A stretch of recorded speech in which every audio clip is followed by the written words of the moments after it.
Seeing if you've got a second, I'd like you to take a minute and go over to the show notes. Like I said, theguyrcookreport.podbean.com. Within that, I've got a link to Podchaser, and write us up a review, won't you please? I sure would appreciate it.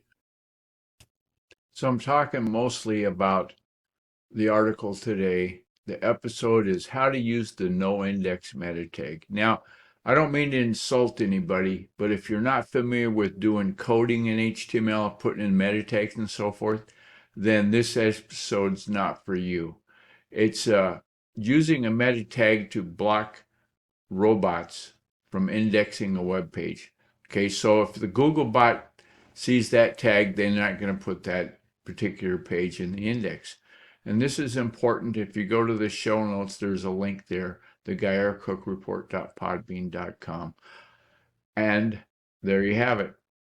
I want to thank you for taking time out of your day for this episode of the Guy R. Cook Report.